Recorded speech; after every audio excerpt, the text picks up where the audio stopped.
어려워. 색칠 공부 마저 하시고 괜찮아. 어려워. 괜찮아. 아니 어려우면 어렵다 해도 돼. 그렇지. 이게 쉽게 접할 수 있는 그런 내용이 아니다 보니까 조금 어려울 수 있을 겁니다. 생소해서. 자, 그러면 우선 같이 보도록 합시다. 1번부터. 그림을 보게 되면 시선 방향과 나란하게 별 주위를 동전하고 있는 외계 행성을 나타내고 있는 것들이래. 존재를 확인할 수 있는 탐사 방법을 지금 물어보고 있는 겁니다. 그러면 지금 지구가 이쪽 방향이야. 그러면 얘 주위를 이렇게 공전하고 있는 거기 때문에 얘하고의 공통 질량 중심을 기준으로 해가지고 얘도 같이 이렇게 흔들린다라고 봐야겠지. 그러면 이렇게 흔들리는 모습을 본다라고 하는 것은 이 별의 시선 속도 변화를 갖고 우리가 스펙트럼 변화를 보고 주변에 행성이 돌고 있구나라는 것을 알 수 있는 것이고, 만약에 이 행성이 돌다가 이 별과 나 사이를 이렇게 지나간대. 그러면 시경상이 나타날 수 있는 거기 때문에 그러면 중심별의 밝기 변화 생기면서 행성의 존재 유무를 알 수 있다는 얘기죠. 자, 기억. 별빛 스펙트럼을 분석해서 별의 분광형을 알아낼 것이다. 별의 분광형을 알아낸다라고 하는 것은 우리가 예전에 했었던 거 기억이 나실 거야. 얘 같은 경우에는 그 O형부터 해가지고 N형까지 온도가 높고 낮음을 통해 가지고 색깔, 그거에 대한 분광형 이렇게 좀 한다라는 거 기억 나실 거야. 여기서 말하고 있는 그 스펙트럼을 분석해서 분광형을 알아낸다. 스펙트럼을 통해서 분광형을 알아내는 것이 아니라 시선 속도의 편의량을 알 수 있다는 얘기지. 흡수선이 얼마만큼 왔다 갔다 하는지 이거를 통해 가지고 중심별의 시선 속도 변화를 알아내는 겁니다. 분광형을 알아내는 것이 아니라. 분광형은 온도기 때문에 그냥 눈으로 보면 되는 거예요, 그냥. 니은. 기억 틀렸겠죠? 니은. 행성 중력에 의해서 중심별의 빛이 굴절한 현상? 그게 아니죠. 지금 이 행성의 공간이 왜곡되는 게 분명히 있을 거라고, 그렇다고 행성이 여기 있다 해가지고 별빛을 더 모아주느냐? 그런 일은 안 벌어집니다. 워낙 저 중심별과 행성과의 거리가 너무 가깝기 때문에 그런 식으로 나타나는 현상이 아니에요. 행성이 중심벽을 지나갈 때 나타나는 밝기 변화, 이게 시경상이지. 그러면 답은 2번이 될 겁니다. 2번. 자, 두 번째 문제. 시선 속도 그래프가 나온 게 있습니다. 자, 그럼 여기서 생각을 잘 해보셔야 돼. 여기서 나오는 이 시선 속도라고 하는 것은 행성이 아니라 중심별입니다. 중심별. 그러면 이렇게 봤었을 때 시선 속도가 양수냐 음수냐, 거기 지금 친절하게 쓰여 있을 것인데, 양수면 우리로부터 멀어지는 후퇴가 되고 있는 것이고, 음수가 되면 접근을 하고 있다라고 봐야겠지. 그럼 이것을 우리가 그림을 그려서 볼 수 있는 것이, 이렇게 행성의 공전 궤도가 있고, 그 다음에 중심별이 흔들리는 궤도가 있고, 여기가 공통 질량 중심이래. 관측자는 여기 서 있다라고 한번 가정합시다. 이렇게. 그러면 돌아가는 방향은 중요하지 않아요. 어느 쪽 돌든 똑같은 결과 나오는 거니까. 이렇게 돈다라고 한번 가정해보자. 그러면 여기는 중심별도 같은 방향으로 흔들리게 될 겁니다. 다만 공통 질량 중심을 기준으로 양쪽에 대칭하고 있어야 돼. 별하고 행성이. 자, 그러면 지금 1번 시기처럼 중심별이 최대 접근하는 속도가 나타나는 곳이 그러면 어디냐라고 치게 되면, 우리가 여기 섰을 때 별이 여기 있어야지만 우리한테 최대 접근을 할 수 있다는 얘기지. 그 다음에 별이 여기 있었을 때 우리부터 최대로 멀어지는 후퇴 속도가 나타나게 될 겁니다. 여기나 여기는 시선 속도 변화가 안 생겨. 그래서 여기 있었을 때가 요게 1번이 되고 있는 것이고, 최대 후퇴 속도가 나타나고 있는 요 3번이 여기가 되고 있다는 얘기죠. 그러면 2번은 어디냐? 여기가 되고 있는 것이죠. 시선 속도가 0인 곳, 여기가 2번이 될 겁니다. 그러면 1, 2, 3 이렇게 돌고 있는 모습을 나타내고 있는 것이지. 누가? 중심별이. 그러면 행성은 그 반대편에 있어야 돼. 별이 여기 있다? 그럼 행성은 여기 있어야겠지. 1.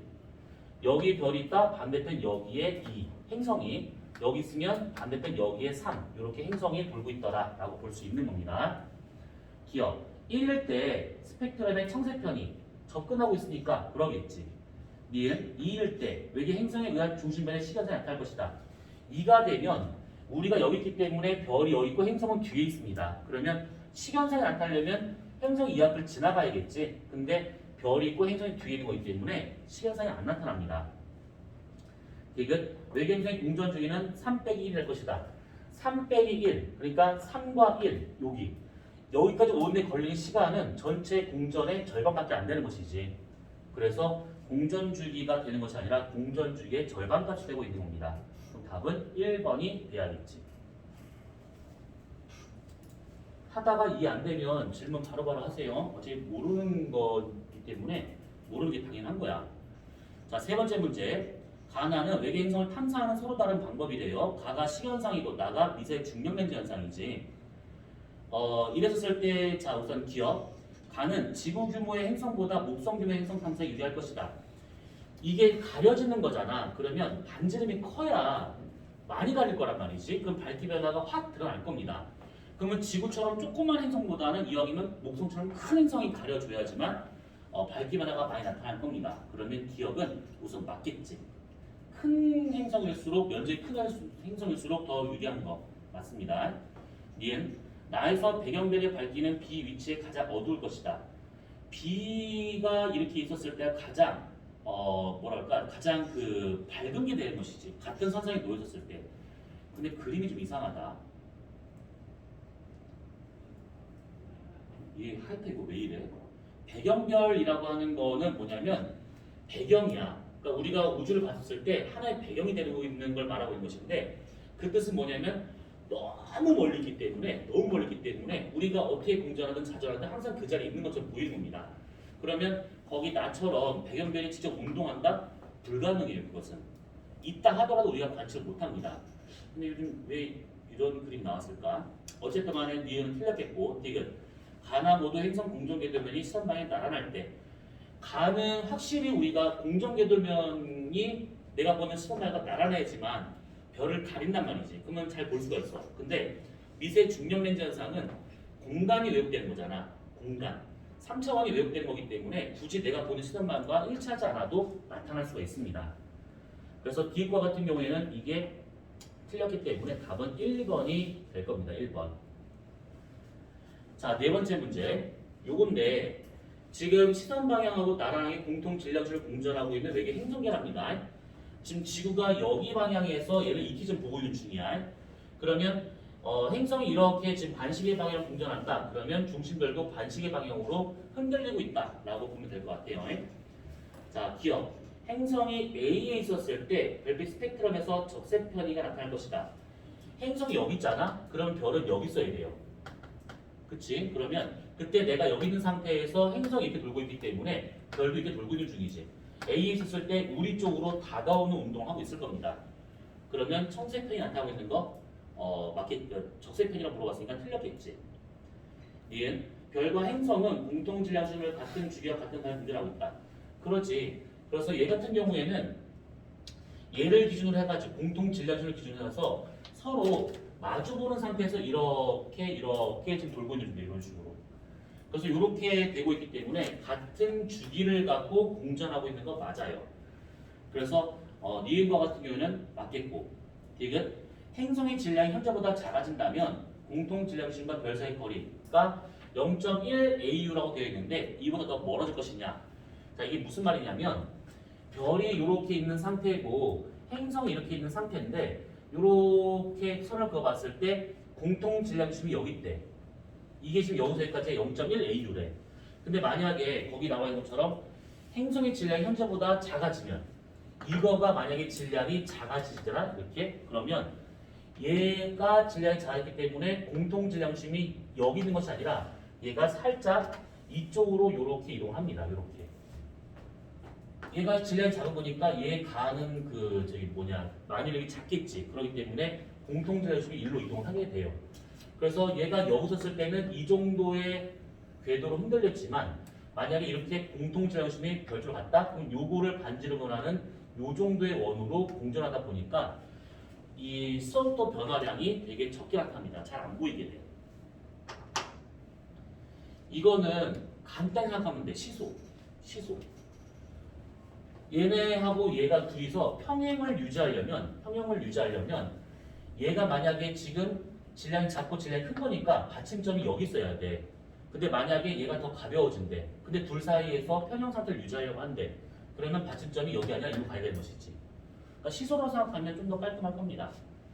그래서 디귿과 같은 경우에는 이 0.1 A보다 멀어지는 것이 아니라 더 가까워질 수밖에 없다라는 뜻입니다. 그럼 답은 2번이 돼야겠지.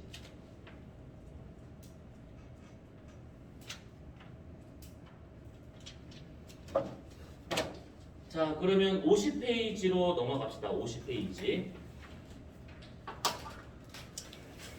자, 거기를 보시게 되면 뭐 여러 가지 뭐 통계적인 것도 쭉 나온 게 있습니다. 요거는 한번 같이 읽어보면 될 것 같은데 50페이지를 보시게 되면 외계 행성의 특징이라고 나온 게 쭉 있습니다. 그래서 뭐 바로 1번을 보게 되면 중심별의 질량, 외계 행성의 관계, 2번에 외계 행성의 물리량, 뭐 기타 등등 나온 게 있는데 요거는 한번 쭉 읽어보시면 돼.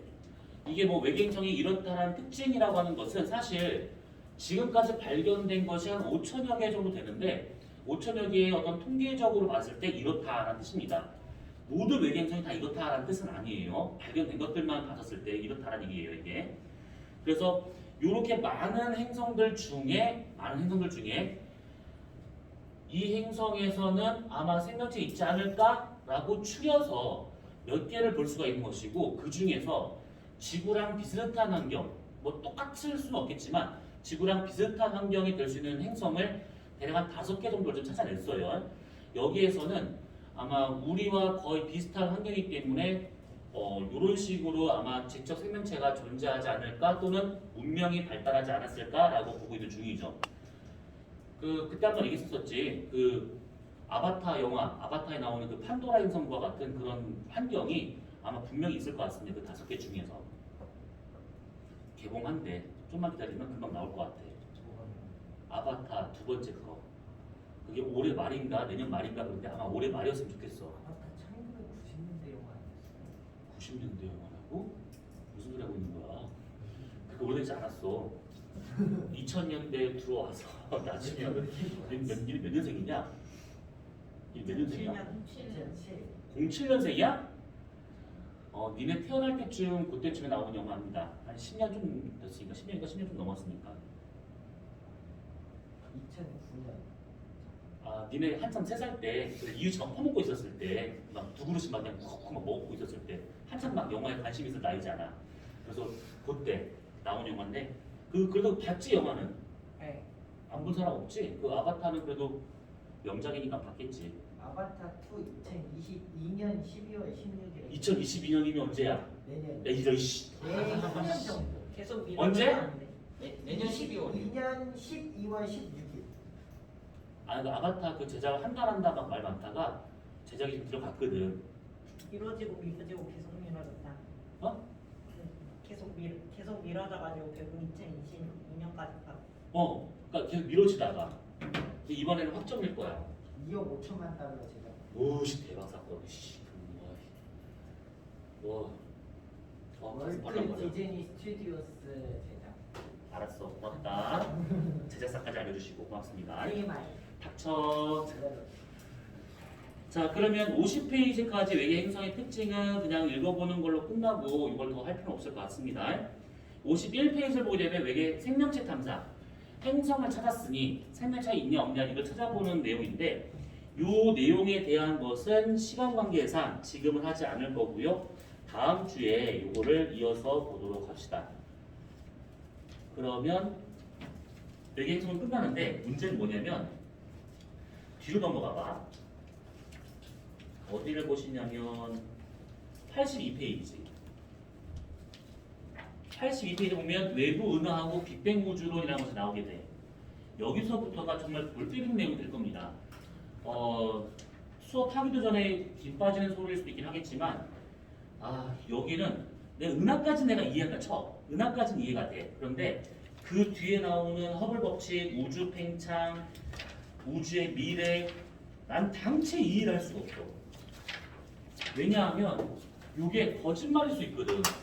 다 틀릴 수가 있어요. 그래서 요거에 관련된 것은 우선 교육과정상 있으니까 얘기를 하긴 하지만 그닥 신뢰할 수는 없다 라고 결론이 될 것 같아요. 나중에 보면 알 거야. 이게 뭔가요? 물리인가요? 아니요, 물리가 아니에요. 그럼 얘는 뭔가요? 나도 모르겠어요. 자, 오늘 여기까지만 하도록 합시다.